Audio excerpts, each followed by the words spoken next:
नमस्कार, स्वागत है आपका स्वदेश हेल्थ में। मैं हूं आपके साथ दिनेश अवस्थी। आज हम बात करने वाले हैं एंजाइटी पर।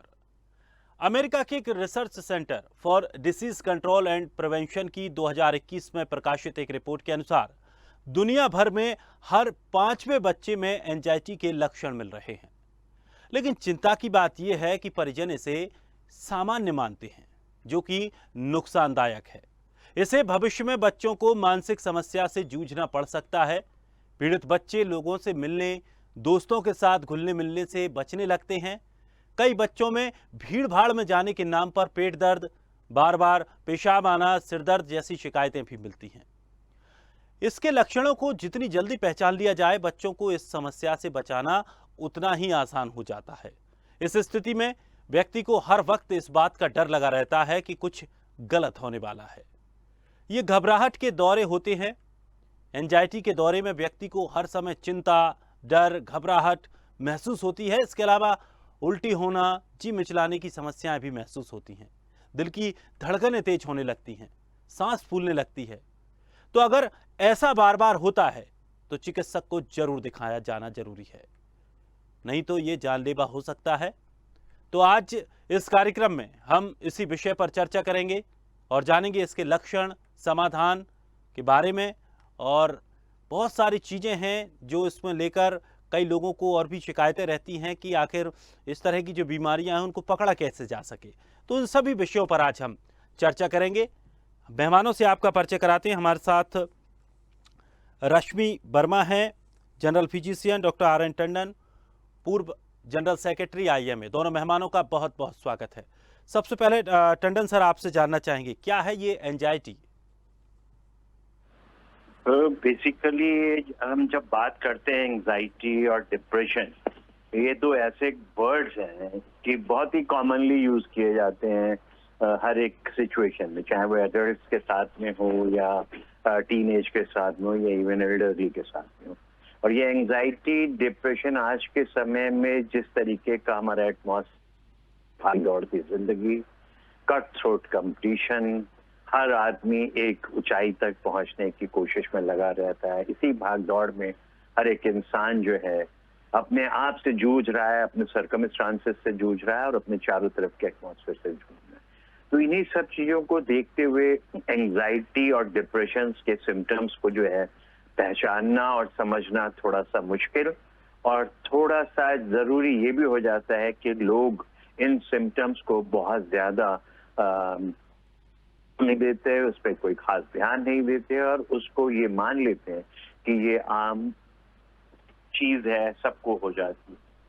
पर यही एंजाइटी और डिप्रेशन के सिम्टम्स जिसकी अभी आप बात कर रहे थे, देखा जाता है कि बहुत ज्यादा लोगों में पाया जाता है।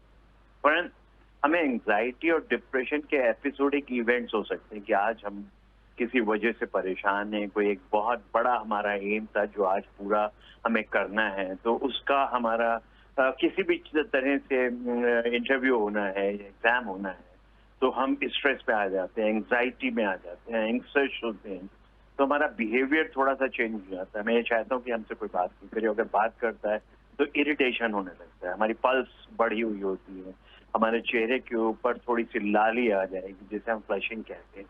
ये सब चीजें होती हैं क्योंकि हम अंडर स्ट्रेस हैं कि जो काम आज हमारे जिम्मे है, जो काम मुझे आज करना है, वो बहुत अच्छे से, ये जो एक एटीट्यूड होता है उसकी वजह से हमें एंग्जाइटी होती है। पर यही एंग्जाइटी आज एक एपिसोडिक है, पर ये कल भी अगर है और लंबे समय तक चल रही है, बार बार परेशानी हो रही है और इस तरीके के सिम्टम्स हो रहे हैं, बेवजह भी होने लगते हैं, तो उस एंग्जाइटी को 2-3 हफ्ते अगर चल रही है तो हमें ये सोचना पड़ता है कि ये एंग्जाइटी आम एंग्जाइटी नहीं है, बल्कि ये एक एंग्जाइटी डिप्रेशन की तरफ ले जाएगी और उसके लिए हमें किसी न किसी एक्सपर्ट के साथ मिलना है, बात करना है और उसका पता लगाना है और उसको किस तरह से ठीक करना है, इसके लिए हमें सलाह मशवरा करना पड़ेगा। चाहे वो साइकियाट्रिस्ट से हमें मिलना है या किसी फिजिशियन से मिलना है या अपने फैमिली फिजिशियन से बात करना है, क्योंकि सबसे पहली चीज ये है कि हमें अपने फैमिली फिजिशियन से अपनी परेशानियों को बात करनी है।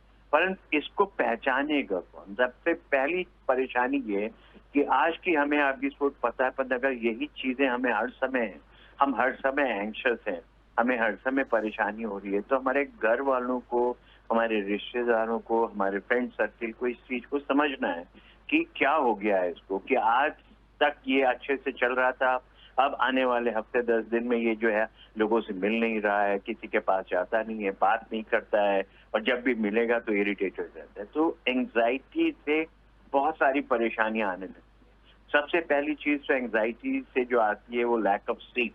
आपका स्लीप डिस्टर्बेंस इस तरह से हो जाता है कि अगर नींद आदमी की खराब होती है तो उसकी पूरी दिनचर्या में गड़बड़ी आने लगती है, उसका खाना पीना भी डिस्टर्ब हो जाता है, उसमें या तो भूख बिल्कुल नहीं लगेगी, या वो बार बार खाएगा, या उसके इंटेस्टाइन्स के सिम्टम्स बढ़ जाएंगे। यानी कि इंटेस्टाइन के सिम्टम्स मतलब कि उसे गैस बन रही है, उसको लूज मोशंस होने लगेंगे, या उसको कॉन्स्टिपेशन होने मतलब ये सब वो चीजें हैं। अगर हम आम जनता के हर एक इंसान को ये बताएं कि इस तरीके के सिम्टम्स आपको एग्जाम टाइम्स के ऊपर या इंटरव्यू के टाइम के ऊपर होते हैं, तो ये एक कॉमन फीलिंग है कि एंजाइटी के सिम्टम्स सबने कभी न कभी फेस किए।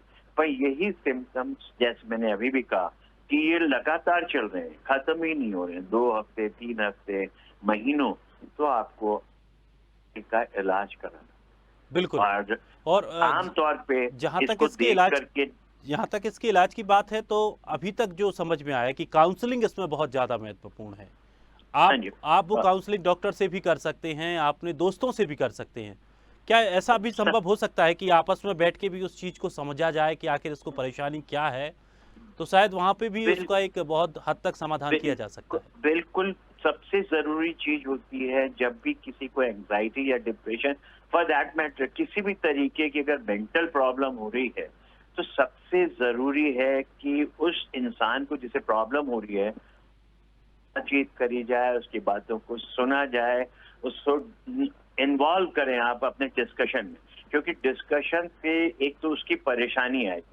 जब हम कहते हैं ना किसी को डिप्रेशन में जा रहा है तो उसकी कॉग्निटिव थेरेपी करते हैं, तो उसमें यही सबसे बड़ी चीज होती है कि उससे बातचीत की जाती है, उसको खुला, और दूसरी तरीके से होता है कि उसको खुला छोड़ देते हैं कि भाई जो कुछ बोलना है तुम सब बोलते जाओ, क्योंकि बोलने से उसकी जितनी परेशानियां हैं वो सामने आएंगी, और उसका जो डेफिनेट है कि एंजाइटी वाले फैक्टर्स कुछ कम होंगे, और जो दूसरा आदमी सुन रहा है उसको समझ में आएगा कि इसकी प्रॉब्लम क्या है, और उसको सॉल्व करने में मदद दी जाएगी। आप कितना सॉल्व कर पाओगे, उसकी कोई प्रॉब्लम है, उसको उसकी इम्पोर्टेंस नहीं है, परंतु अगर आपने उसको बहुत ही पेशेंस के साथ सुना और बिल्कुल, उसकी बातों उसके को लिए यही समझा, महत्वपूर्ण तो है कि कम से कम उसकी 50% परेशानी को उसकी कोई समझ रहा है, उसकी सुन रहा है। 50% प्रॉब्लम सॉल्व हो जाएगी। बिल्कुल। बिल्कुल एकदम बहुत जरूरी है।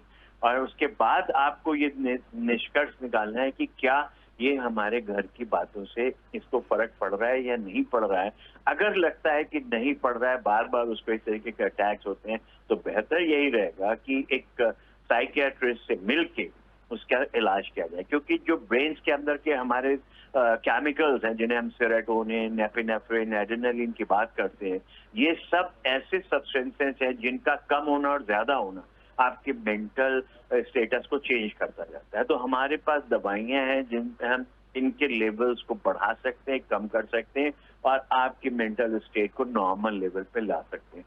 तो ये नहीं समझना चाहिए, सबसे पहले आम जनता को ये समझना है कि अगर किसी को साइकियाट्रिस्ट के पास जाना पड़ रहा है तो वो पागल नहीं। बिल्कुल, हमारी ये एक सबसे बड़ी बड़ी भ्रांति है सर, प्रॉब्लम ये आपने है बहुत अच्छा कि कहा। हम ये यही एक समझते बहुत हैं। बड़ी भ्रांति है हमारे समाज में कि अगर किसी मरीज को अगर किसी मनोवैज्ञानिक के पास लेके जाते हैं तो लोगों को यही लगता है कि अच्छा शायद ये पागल है या इसका दिमागी संतुलन बिगड़ गया इसलिए इसको लेकर जा रहे हैं, जबकि कई और भी समस्याएं हो सकती हैं। यही चीज अगर हम खत्म कर दें अपने समाज से और लोगों को समझा दें, तो हमारे ख्याल से हमारा जितना साइकियाट्रिक पेशेंट का लोड है वो बहुत हद तक कम हो जाएगा, और जिन लोगों को अननेसेसरली अपने जीवन में बहुत सारी परेशानियों का सामना करना पड़ता है, जिनका इलाज हो सकता है अगर आप उनको सही समय पे अस्पताल या डॉक्टर के पास लेके जाओ, तो उनका इलाज हो सकता है। कोई भी पागल नहीं होता है, सिर्फ उसके जो ब्रेन के अंदर के केमिकल्स हैं उनका इम्बैलेंस हो जाता है, जिससे उसको पता ही नहीं चलता है कि वो क्या कर रहा है, कभी वो कुछ भी बन जाता है। जैसे लोग स्किज़ोफ्रेनिया की बात करते हैं, स्किज़ोफ्रेनिया में सिर्फ यही होता है कि या तो आप समझते हो कि आप बहुत ज्यादा गरीब हो, फिर भिखारी हो, या आप सोचते हो कि मैं कहीं का राजा हूँ। तो इस तरीके की चीजों का इलाज होता है, दवाइयों पे इलाज होता है और लोग ठीक होते हैं। ऐसा बिल्कुल, नहीं है कि हमने बिल्कुल। उनको पागल डिक्लेयर सबसे पहले करके इसमें छोड़ दिया। काउंसलिंग ज़रूरी है। काउंसलिंग के अलावा सभी का सहयोग इसमें ज़रूरी है, परिवार का, दोस्तों का और जो सबसे बड़ा मित्र हैं सहयोग है, या और भी सहयोग ऐसे बहुत लोग हैं जरूरी है। जिनसे हम डेली रूटीन में हम जुड़े रहते हैं, ऐसे लोगों का सहयोग भी ज़रूरी है। डॉक्टर रश्मि, एक बात यहाँ पर हम जानना चाहेंगे, चूँकि बड़ों को लेकर हम बात कर रहे हैं, बड़े लोगों की परेशानियां हम समझ सकते हैं या उनको देखकर या उनके व्यवहार को देखकर ऐसा लग सकता है कि शायद ये परेशान है या ये चिड़चिड़ा हो रहा है या इसको किसी तरह की कोई समस्या है। लेकिन अगर यही स्थिति या एंजाइटी की समस्या बच्चों में है, छोटे बच्चों में है, तो उसको कैसे समझा जा सकता है?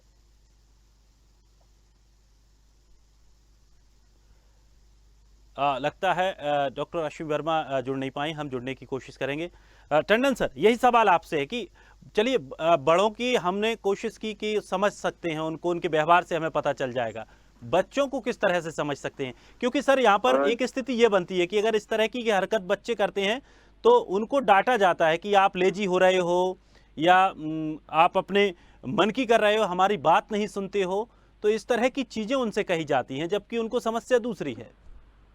सबसे बड़ी चीज यही है कि हमें हर चीज को समझना है कि ये प्रॉब्लम बड़ों की नहीं है या टीनेज की नहीं है, ये चाइल्डहुड की प्रॉब्लम बहुत बड़ी है। अगर आज के समय में देखा जाए तो हर एक पेरेंट्स का ये मानना होता है कि उसका बच्चा जो है हर एक फील्ड में, चाहे वो पढ़ाई हो, चाहे वो खेल हो, चाहे वो म्यूजिक हो, उसमें अव्वल दर्जे पे हो, और उसकी वजह से उसके ऊपर स्ट्रेस बढ़ता जाता है। तो बच्चा जो है हर एक चीज में अपने आप को इम्प्रूव करने की कोशिश करता है और उसकी वजह से उसे हर समय एंजाइटी होने लगती है कि भाई हमें ये घर में भी दिखाना है, हमें स्कूल में भी दिखाना है, हमें अच्छे नंबर भी लाने हैं, और उन सब चीजों की लेकर के उसमें इतनी एंजाइटी पैदा हो जाती है कि बच्चा इरिटेबल हो जाता है। और फिर धीरे धीरे करके उसमें ये फीलिंग आती है कि हम किस लिए स्कूल जाएं, क्योंकि हमारा कोई फायदा नहीं हो रहा है, हम अव्वल नंबर पे नहीं आ रहे हैं। तो वो जो है अवॉइड करने लगता है कि स्कूल नहीं जाएगा या खाना नहीं खाएगा या खेलने के समय पे खेलने नहीं जाएगा, और अगर उसके जो क्लास के फ्रेंड्स हैं अगर वो आएंगे तो उनसे वो नहीं मिलेगा। अगर इस तरीके की कोई भी चीजें बच्चे में किसी को नजर आ रही हैं तो उन्हें इस चीज को देखना चाहिए, समझना चाहिए कि क्या बात है, क्योंकि रोज किसी भी बच्चे को ये बीमारी नहीं होगी कि उसको पेट खराब हो गया इसलिए उसको लूज मोशंस हो रहे हैं, या कोई और परेशानी होगी इसलिए वो खाना नहीं खा रहा है, या बच्चा चुपचाप पड़ा है, सो रहा है। ये सब चीजें अगर लगातार हो रही, जैसे पहले भी मैंने कहा कि इनको 1-2 दिन की प्रॉब्लम है, उनको आपने इतना परेशान नहीं होना, पर ये रेगुलर हो रही हैं और बिल्कुल। 2-3 हफ्ते तक लगातार अगर चल रही इस हैं, तरह की स्थिति तो बच्चों में भी आपको बच्चे को रूटीन में है, अगर डेली में उनको अगर इस तरह की समस्याएं हैं तो उन्हें भी दिखाना जरूरी है। बहुत जरूरी। डॉक्टर रश्मि हमारे साथ जुड़ गई हैं। डॉक्टर रश्मि, चलिए बड़ों का मान लिया कि बड़ों को बहुत सारे ऐसे सामाजिक काम हैं या उनके घरेलू पारिवारिक समस्याएं हैं, उनकी वजह से स्ट्रेस में आ जाते हैं, एंजाइटी के शिकार हो सकते हैं। बच्चों पर क्या इतना दबाव बन रहा है? क्या आज के समय में बच्चों को बचपन उन्हें पूरी सही तरीके से जीने नहीं दिया जा रहा? जैसे ही बच्चे 3 साल के हैं उनके कंधों पर बस्ता टांग दिया जाता है और उन्हें स्कूल भेजने की तैयारी कर दी जाती है। क्या ये सही है या फिर कोई और वजह है? जी देखिए दिनेश जी, जैसे कि बहुत कुछ अभी हमने समझा है कि एंजाइटी डिसऑर्डर क्या है। एंजाइटी बेसिकली क्या चीज होती है? ये बॉडी का एक नॉर्मल इमोशन है, ये बॉडी का एक तरीका है ये बताने के लिए कि आने वाले फियर, आने वाले किसी सिचुएशन में कुछ खतरा हमारे लिए हो सकता है और बॉडी अपने आप को प्रिपेयर कर ले। केमिकल चेंजेस बॉडी में आते हैं जो हमें बताते हैं, हमारी बॉडी को रिस्पॉन्ड करवाते हैं उस एंजाइटी वाली सिचुएशन के लिए। सिम्टम्स जैसे कि बताई दिया है सर ने, घबराहट होगी, सीने में दर्द उठ सकता है, पैल्पिटेशंस मतलब अपनी धड़कन सुनाई देना, ये सारी चीजें देखने के लिए मिलती हैं। मुंह सूख जाना, चेहरा लाल पड़ जाना, ये नॉर्मली देखने के लिए मिलेगा। सांस लेने में तकलीफ हो सकती है। तो एंजाइटी एक बहुत ही नॉर्मल चीज है। मैं हूँ, आप हो या कोई भी हो, कभी ना कभी एंजाइटी सिचुएशन की वजह से हम सभी को होती है। अब आती है बात कि एंजाइटी डिसऑर्डर, फिर हमने इसे बीमारी क्यों कंसिडर किया है? यदि यही चीज बार बार रेपिडेडली हो रही है और उसका कारण बेवजह हो रही है, जिसका कारण नहीं है हमारे पास, छोटी छोटी चीज पर व्यक्ति विशेष इतना आउटफ्लो ऑफ इमोशंस दिखाता है, तो ऐसी कंडीशन को हम एंजाइटी डिसऑर्डर बोलते हैं। बहुत सारी चीजें आती हैं इस बीमारी के अंडर में, जैसे जनरल एंजाइटी डिसऑर्डर हो सकता है, सोशल एंजाइटी डिसऑर्डर हो सकता है, फोबिया हो सकता है कि किसी पर्टिकुलर चीज को देखकर हम बहुत ज्यादा डर जाते हैं और हमें पैनिक अटैक टाइप आना शुरू होते हैं। अगेन, पैनिक अटैक भी एक एंजाइटी का ही एग्जैजरेटेड फॉर्म है। अब आपके क्वेश्चन का मैं जवाब देती हूँ कि बच्चों में आजकल क्यों इतना एंजाइटी देखने के लिए मिल रही है, जो मैं समझ पा रही हूँ आपका क्वेश्चन। आपको मैं बता दूं, अमेरिकन साइकियाट्रिक सोसाइटी के हिसाब से 2015 में एक पेपर आया था, जिसके अकॉर्डिंग कि 8 से लेकर 18 साल के वर्ष के जो बच्चे हैं, लड़के लड़कियां हैं, सबको एंजाइटी के लिए स्क्रीन करना चाहिए, क्योंकि ये वो ससेप्टेबल एज ग्रुप है जहाँ पे बहुत कुछ नया देखने को मिल रहा है, सब कुछ नया है, एक्सपीरियंस नहीं है। तो होता क्या है, जब हमारे पास एक्सपीरियंस नहीं होता है तो हर चीज को हम अलग तरह से रिस्पॉन्ड करते हैं। धीरे धीरे विद टाइम क्या होता है, यदि हमें बार बार वही सिचुएशन मिलती है तो हम चीजों को के साथ बिहेव करना सीख जाते हैं। हेलो जी जी। हेलो। तो ये वो रीजन है जिसकी वजह से एंजाइटी ज्यादा देखने को मिलती है, क्योंकि हमारे लिए हर चीज नई होती है, हम हर चीज पे अपनी धारणा रखते हैं और हम किसी की बात नहीं मानना चाहते हैं। इसके विपरीत जो बड़े लोग हैं, उन्होंने क्योंकि दुनिया देखी है, एक्सपीरियंस है, तो उन्हें पता है कि कहाँ किस डायरेक्शन में क्या प्रॉब्लम आ सकती है। तो एक वो सिचुएशन जो डिस्पैरिटी की अराइज होती है, कईयों बार बच्चों में एंजाइटी का कारण ये होता है। अब दूसरी चीज क्या कारण है, यंगर एज ग्रुप में पहले बच्चे 4 से 5 साल के बाद स्कूल जाते थे। अब क्या होता है, बच्चा 2 साल का होता है, 2.5 साल का होता है, हम स्कूल में भले एडमिशन हो या ना हो, एज क्राइटेरिया के अकॉर्डिंग पेरेंट्स उनको प्ले स्कूल में नहीं तो कहीं ना कहीं भेजना शुरू कर देते हैं, एक्स्ट्रा क्लासेस करवाना शुरू कर देते हैं, क्योंकि सबको लगता है जितनी जल्दी हम शुरू करेंगे उतनी जल्दी हमारा बच्चा बहुत अच्छा कर ले जाएगा लाइफ में, हर एस्पेक्ट में हमें सब कुछ अच्छा चाहिए बच्चे का। तो ओवर एक्सपेक्टेशंस अगेन जो पेरेंट्स की हैं, बड़ों की हैं, फैमिली में, ये एक बहुत बड़ा कारण है बच्चों में एंजाइटी का जो बीमारी हो रही है उसको लेकर। अब करना क्या है, ऑब्वियसली हमने अगर हमारे बच्चे हैं तो हम एक्सपेक्ट कर रहे हैं, तो मैं अगर पेरेंट्स के पॉइंट ऑफ व्यू से देखूं तो वो भी गलत नहीं है, बट तरीका सही होना चाहिए। हमें बच्चों को साथ में ज्यादा टाइम स्पेंड करना है, उन्हें सही और गलत के बारे में डिफरेंस समझाना है। हमें समझाना है कि जिस चीज को हम उन्हें करने के लिए कह रहे हैं उसके फायदे क्या हैं और जिस चीज से रोक रहे हैं उसके नुकसान क्या है। तो पेरेंट्स की सबसे बड़ी रिस्पॉन्सिबिलिटी होती है। दूसरा, जो घर में बड़े लोग हैं, जैसे दादी दादा हो सकते हैं, ताऊ ताई हो सकते हैं, चाचा चाची हो सकते हैं, इन सब की सपोर्ट की बहुत जरूरत होती है। खासकर इस 8 से 18 वाले एज ग्रुप की बात कर रही हूँ। हम सब ने देखा, ये वो एज ग्रुप होता है जो किसी की बात नहीं मानना चाहता है, कुछ नहीं सुनना चाहता, सिर्फ अपने मन की चाहता है। तो बहुत जरूरी है कि काउंसलिंग हो। काउंसलिंग का मतलब ये नहीं है कि कोई साइकियाट्रिस्ट ही चाहिए या कोई डॉक्टर ही चाहिए।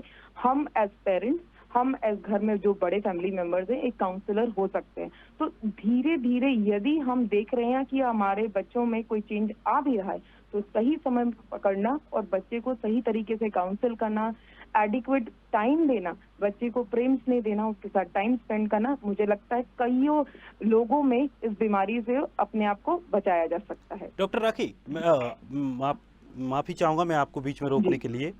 डॉक्टर रश्मि, एक यहाँ पर एक सवाल ये भी आ रहा है कि जिस तरह से एक तुलनात्मक बोझ डाला जाता है, एक तुलनात्मक प्रेशर डाला जाता है कि सामने वाले उनका बच्चा इतना कर रहा है, तुम ये नहीं कर पा रहे हो, क्या ये चीज भी इसका एक कारण हो सकती है? बिल्कुल, डेफिनेटली बहुत सही बात कही है दिनेश जी। मैं इसको थोड़ा और डिटेल में डिस्क्राइब करना चाहूंगी। एक्चुअली होता क्या है, पहले जमाने में लोग आइडियल सामने रखते थे कि देखिए उनका बच्चा कितना अच्छा किया है ना। तो ये एक तरीका होता है मोटिवेट करने का। बट आजकल जो मैं देख रही हूँ पेरेंट्स में बहुत इनसिक्योरिटी है, खासकर अपने बच्चों को लेकर। तो इंस्टेड ऑफ कि बच्चों को मोटिवेट करें, प्रोत्साहित करें, वो क्रिटिसाइज करने लगते हैं। तो मोटिवेशन और क्रिटिसिज्म डिफरेंट चीजें हैं। जब आप किसी को मोटिवेट करते हैं, है ना, आप उसको प्रोत्साहित कर रहे हैं, तो वो व्यक्ति डबल स्पीड से उस काम को करता है। बट यदि आप किसी को क्रिटिसाइज करते हैं, उसके काम को हमेशा गलत साबित करते हैं, वो एक लो सेल्फ स्टीम की सिचुएशन में चला जाता है। तो जो उसकी कैपेबिलिटी होती है वो उतना भी काम नहीं कर पाता है। तो जो डिफरेंस मैं ऑब्जर्व कर रही हूँ कि पेरेंट्स में, बिकॉज सोशल प्रेशर इतना ज्यादा है, हर चीज के लिए बहुत जल्दी है, क्यों सबको पेरेंट्स को लगता है 12th के बाद बच्चा कभी वेट ना करे, तुरंत सिलेक्शन हो जाए, उसका एक भी साल वेस्ट ना हो। तो ये जो फीलिंग है, ये एक्चुअली ये हम मोटिवेट नहीं कर रहे हैं अपने बच्चों को, हम एक सेंस ऑफ इनसिक्योरिटी डेवलप कर रहे हैं। जो हमारी सेंस ऑफ इनसिक्योरिटी है वही बच्चों को भी हम ट्रांसफर कर रहे हैं। तो क्रिटिसिज्म की बिल्कुल जरूरत नहीं है, मुझे लगता है मोटिवेशन यस, सेटिंग आइडियल्स की, अच्छे लोगों का एग्जाम्पल देना, ये अलग बात है, बट क्रिटिसिज्म बहुत ही गलत चीज है, जो कि बहुत ज्यादा देखने को मिल रही है दिनेश जी। तो ये है, डेफिनेटली एक कारण है। बिल्कुल, और इस तरह की जो समस्याएं हैं और इस तरह की जो कहानियां हैं वो लगभग हर घर में होती हैं। तो जो पेरेंट्स इस कार्यक्रम को देख रहे हैं उन्हें समझना है कि हमें बच्चों पर प्रेशर नहीं डालना है, कोई भी काम है। दिनेश जी, आपको आई एम वेरी सॉरी जी। इंटरप्ट कर रही हूँ, बट कुछ क्योंकि एंजाइटी डिसऑर्डर एक बहुत ही इम्पोर्टेंट चीज है।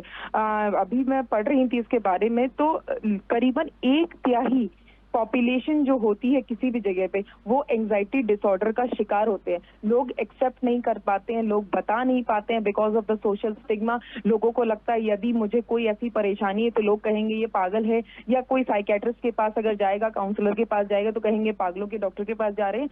तो आपके कार्यक्रम के माध्यम से, क्योंकि ये एक बहुत ही अच्छा मुझे लगता है प्लेटफॉर्म की लोगों तक मैं ये बात पहुंचा सकूं, अगर आपके फैमिली में किसी को भी एक इस तरीके की एबनॉर्मल बिहेवियर आप देख रहे हैं, सिर्फ बच्चों की बात नहीं, बड़ों में भी परफॉर्मेंस प्रेशर होता है। आजकल तो एमएनसी का कल्चर है, मल्टीनेशनल कंपनीज में इतना प्रेशर होता है। तो अगर आप ऑब्जर्व कर रहे हैं तो मेरा सुझाव है कि तुरंत आप मोटिवेट करिए कि व्यक्ति विशेष डॉक्टर से मिले, क्योंकि एंजाइटी डिसऑर्डर कब एक पैनिक अटैक में कन्वर्ट हो जाएगा और उससे फिर वो डिप्रेशन में कन्वर्ट हो जाएगा, हमें कभी नहीं पता चलेगा। बट एक छोटा सा स्टेप, एक छोटा सा जागरूक स्टेप अगर हम लेते हैं तो डेफिनेटली हम आने वाली बड़ी परेशानी से उस व्यक्ति को बचा सकते हैं। बिल्कुल, और उस व्यक्ति के बल्कि पूरे जीवन को बचा सकते हैं, क्योंकि इससे जो समस्याएं होने वाली हैं, इस पर अगर ध्यान नहीं दिया तो बहुत बड़ी समस्याएं हो सकती हैं।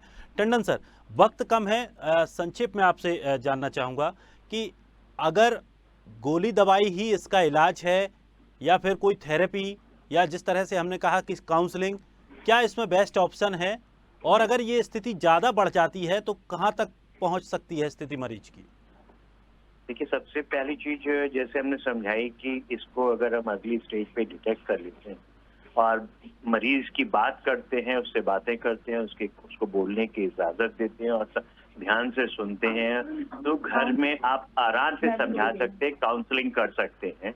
अदरवाइज अगर आपको लगता है कि काउंसलिंग आप उस लेवल की नहीं कर पा रहे हैं तो आपको एक एक्सपर्ट काउंसलर जो होते हैं उनके पास जाना पड़ेगा। और अगर उससे भी आपको फर्क नहीं पड़ता है तो दवाइयां हैं जो आपको बहुत हद तक ठीक कर लेती हैं। तो किसी भी तरह से हमें ये नहीं सोचना है कि हम ठीक नहीं हो सकते।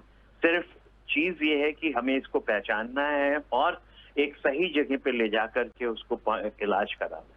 चाहे कहीं भी हम कराएंगे, किसी से भी काउंसलिंग कराएंगे, तो इन सब चीजों का बहुत फर्क पड़ेगा। आज की दुनिया में एंजाइटी और डिप्रेशन की वजह से आप देखें जो कंपटीशन इतना बढ़ चुका है कि सुसाइड रेट्स आप देखें ना, हायर एजुकेशन के हॉस्टल्स में, चाहे वो इंजीनियरिंग कॉलेजेस हो, चाहे मेडिकल कॉलेजेस हो, इवन पढ़े लिखे लोग जो है इस एंजाइटी और डिप्रेशन की वजह से कितने लेवल पे सुसाइड कर रहे हैं। और उसका सिर्फ कारण यही है कि उन्होंने कभी अपनी इस एंजाइटी और डिप्रेशन को अपने कलीग के साथ में डिस्कस नहीं किया, उन्होंने पहचाना नहीं, कलीग ने पहचाना नहीं और उनकी किसी भी तरह से काउंसलिंग नहीं हो पाई।